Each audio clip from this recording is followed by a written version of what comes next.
Hello everybody and welcome to another reaction video where today I'm going to be breaking down the NFC and AFC Championship games that happened this past weekend. I'm going to be giving my own opinion on the games, what happened, and how the Super Bowl is going to work out in 2 weeks after the Pro Bowl, of course. And let's just get right into it. The first game, the AFC Championship game between the Cincinnati Bengals and the Kansas City Chiefs. This game was the first one of the 2 Sunday games that happened, and this one started off great for the Chiefs as they easily started hot, and the Bengals not so much, with the Chiefs going to a 7-3 lead after the first quarter. This lead would extend with the Chiefs pouring on more and more points, reaching a 21-3 lead late in the second quarter, but the Bengals would strike back, scoring their first touchdown of the game to make it 21-10 at halftime. This score would not last long, as it was the same halftime score in the last game between the Bengals and the Chiefs in Week 17. This game was very similar, as last time the Bengals came back and won it with a game-winning field goal. This one, the Bengals rattled off 11 straight points with a field goal, a touchdown, and a 2-point conversion to tie the game at 21. This was because they were able to force a turnover from Patrick Mahomes, an interception, and then tie the game in the third quarter. This score would last long into the fourth quarter, tied at 21, until the Bengals, with about 6 minutes or so, would kick a field goal to take the lead and score 21 unanswered points and take the lead 24-21. The Chiefs, now with time not on their side, drive down the field easily, and with about 10 seconds to go, score a field goal, an easy field goal, and tie the game at 24 going into overtime. This is the back-to-back overtime game for the Chiefs, and a fun fact in the postseason: no team up to that point had won back-to-back overtime games. And then KC won the coin toss, so they're gonna win. Just like last week, the team that usually wins the coin toss usually wins the game. Before this game, it was 10 wins and 1 loss for the team that won the coin toss.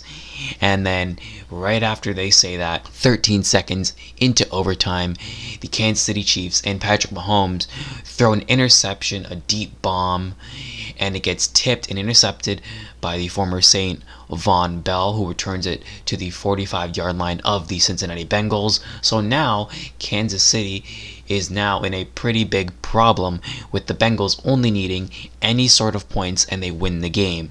So a huge interception for the Bengals, and this would work for them, as the Bengals would then easily drive down the field, going quick, getting a bunch of first downs, and then getting inside the Chiefs' red zone to about the 10-12 yard line, where Evan McPherson, Mr. Shooter McPherson, would kick the game-winning field goal in overtime, easily right down the middle.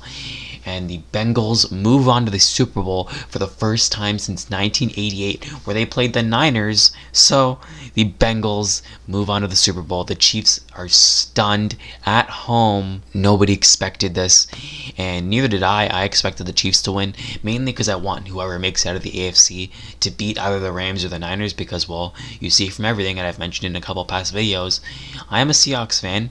You can see it. And I don't want my NFC West rivals to win the Super Bowl. So I just wanted whoever to win the Super Bowl, and based on how the Chiefs were playing, they were the better team. And unfortunately, the Bengals were the better team, and they were able to make it to the Super Bowl. So I'm rooting for the Bengals. They're a young team, a fun team, and one that I'll definitely be cheering on in 2 weeks' time. But yes, the Bengals move on, the Chiefs do not. And what a fun game. Next game, the final game in the NFC between the San Francisco 49ers and LA Rams in Los Angeles in SoFi Stadium. This game started off slow with no points through the first 10 minutes of the game, including a Stafford interception at the goal line, which was returned to about the 25-yard line. This game, yes, like I said, started off slow, with no points coming until late in the first quarter, when the Rams and Cooper Kupp would score a touchdown, a dime to the back of the end zone to get the score up 7-0 for the Rams. This score would also not last long, as I've said several times. It usually never lasts long, and especially in a division rivalry, it never really lasts long. And the Jimmy G led 49ers scored a touchdown with Deebo Samuel getting an amazing run, pass, screen, whatever you're going to call it, an amazing play, and he just runs through everybody, breaks a bunch of tackles, and scores. And the game is tied at 7. This score would end up lasting up until about 5 seconds left in the second quarter at halftime, when Robbie Gould would kick a field goal to make it 10-7 at half. And then the 49ers would pour on some more, scoring a touchdown from George Kittle in the middle of the third quarter to make it a 17-7 game going into the fourth quarter for the 49ers. And the Rams, realizing they have a bunch of pressure on them and them going all in, they don't want to lose now, start rattling off two very successful drives, including a quick touchdown to guess who but Cooper Kupp. He catches a touchdown pass the second of the game to make it 17-14, and then Rams would drive down the field once again after stopping the Niners and would get a field goal to tie it at 17. Now, with about 6 minutes left in the game, the Rams get the ball back once again as their defense is starting to clamp up, and Stafford, just launching it downfield, gets almost intercepted by Jaquiski Tartt, an amazing name. He doesn't get the interception, and unfortunately that would cost them significantly, as the Rams would suddenly, just after this botched interception, would drive down the field and get into field goal range, kicking a field goal to take the 20-17 lead with under 2 minutes left in the game. They had no timeouts at this point. The Niners had to use 2 of their timeouts to make sure that they get another chance to win. And then Jimmy G on their next drive, with them being clamped up by the Rams, would throw a last second heave, a backwards just pass backwards to his running back, which was over his head and intercepted by the Rams, and that iced the game for them. And the Rams are moving on to the Super Bowl, back-to-back years, where the home team for the Super Bowl, the home location, that home team is playing in the Super Bowl. A little bit of a messy way of explaining it, but you know, the Bucs played in Tampa Bay last year and won the Super Bowl. This year, it'll be the Rams playing in LA, which you never know. It didn't happen for 54 years, and now it's been back-to-back years of the home team playing in the Super Bowl. So, a fun game. It was very unfortunate for me, as I was rooting for these Niners, but unfortunately they were eliminated. A crazy run for them as the 6th seed, and it's unfortunate that they do lose, but let's hope that next year, if Jimmy Garoppolo stays or they get Trey Lance, that they're probably going to be very successful. Deebo is their best receiver and one of the best receivers in the league. They've got just a great offense, and let's hope they can stick with it. They can maybe get back here. That is going to do it. I hope you enjoyed this quick little reaction.